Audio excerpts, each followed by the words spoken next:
ఆంధ్రప్రదేశ్లో ఎన్నికలకు ఇంకా 10 రోజులు మాత్రమే ఉంది.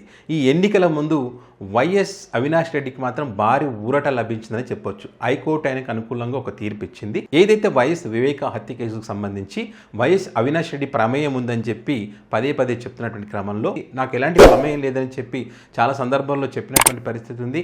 సో ఖచ్చితంగా మీకు ఈ విచారణ సందర్భంగా చెప్పినటువంటి పరిస్థితిలో ఆయనకు బెయిల్ ఇచ్చినటువంటి పరిస్థితి గతంలో. సో ఈ బెయిల్కి సంబంధించి ఎవరైతే దీంట్లో వివేక హత్య కేసులో ప్రధాన నిందితుడిగా ఉన్నటువంటి వ్యక్తి, అప్రూవల్గా మారినటువంటి వ్యక్తి దస్తగిరి ఎవరైతే ఉన్నారో, మరి దస్తగిరి అయితే ఒక పిటిషన్ వేశారు.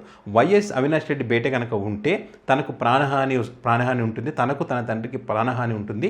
మొన్న ఈ మధ్య తన తండ్రి మీద దాడి కూడా చేశారు, చంపే ప్రయత్నం చేస్తారని చెప్పి ఆయన కోర్టు దృష్టికి తీసుకెళ్లిన పరిస్థితి. మరి కోర్టులో మాత్రం వైఎస్ అవినాష్ రెడ్డి తరపు లాయర్లు అయితే మరి ఇవన్నీ కూడా అబద్ధాలే అని చెప్పి నిరూపించగలిగారు. అక్కడ ఏదైతే వాళ్ళ తండ్రి మీద దాడికి సంబంధించి ఒక రోడ్డు విషయంలో వాళ్ళు గొడవ పడ్డారు, ఆ గొడవకు సంబంధించి కేసు కూడా నమోదైందని చెప్పి దానికి సంబంధించినటువంటి ఆ కేసుకు సంబంధించి కోర్టు దృష్టికి తీసుకువెళ్లారు.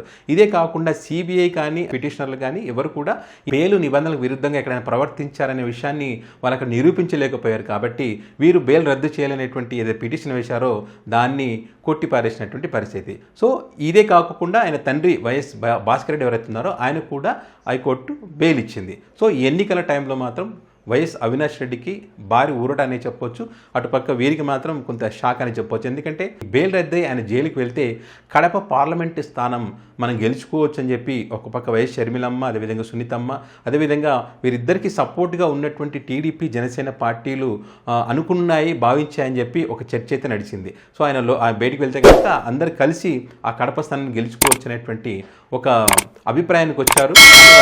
ఈ హైకోర్టు తీర్పు షాక్ ఇచ్చే విధంగా ఉందని చెప్పి ఒక పెద్ద ఎత్తున చర్చ కూడా జరుగుతూ ఉన్నట్టు పరిస్థితి. ఏది ఏమైనప్పటికీ కూడా ఈయన హత్యకు వైఎస్ వివేకానంద రెడ్డి హత్యకు సంబంధించి మాత్రం అనేక మలుపులు తిరుగుతూ వస్తుంది. 2019 ఎన్నికల ముందు నుంచి ఇప్పుడు మళ్ళీ 2024 ఎన్నికలు వచ్చినా కూడా దీని వెనక ఎవరున్నారు, ఏం జరిగిందనే విషయంలో మాత్రం క్లారిటీ రాలేదు.